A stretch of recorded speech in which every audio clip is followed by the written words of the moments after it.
Hi, my name is Lauren McGuinness and I'm a student at the School of Life Sciences at the University of Liverpool.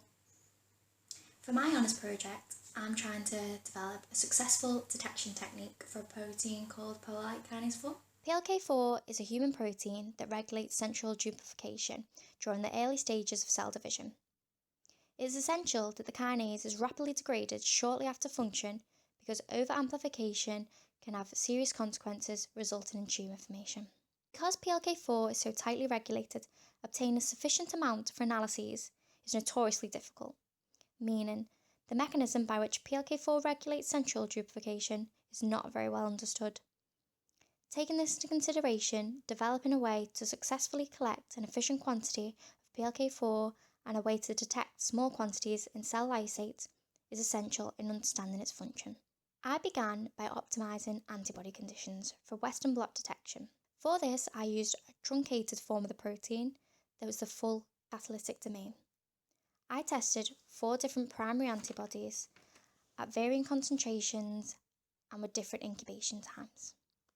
I found that the optimal antibody conditions are using a rabbit phosphoantibody specific to the phosphosite in the T loop of the catalytic subunit at a concentration of 10 microliters per ml with an overnight incubation. These conditions were found to detect as little as 1 nanogram of PLK4 by Western blot. PLK4 was enriched from the samples using in-solution affinity chromatography technique called pull-downs. Next, these conditions were used to detect full-length PLK4 enriched from cell lysate. The cell used in this procedure were an already established flag-tagged PLK4 stable U2S cell line. PLK4 was enriched using an in-solution affinity chromatography technique using antibodies with an epitope specific for flag tag, conjunctive to heavy agrospeed. This technique was used to separate PLK4 from the rest of the proteome, and the PLK4 was eluted from the antibodies using extreme heat. Mass spectrometry was used to ensure that PLK4 was correctly identified from the sample. When the cells were induced to express PLK4 using tetracycline alone, no PLK4 was detected.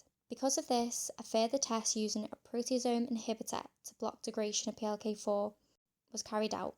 This increased the abundance of PLK4 to a detectable quantity by mass spectrometry and Western blot, using the antibody technique established. Further tests using a drug to arrest the cell cycle at a point where PLK4 is at its highest could be potentially useful. I've really enjoyed my time in the lab and I encourage any third years to choose a lab investigation for their honours project too. Thank you for listening to my presentation.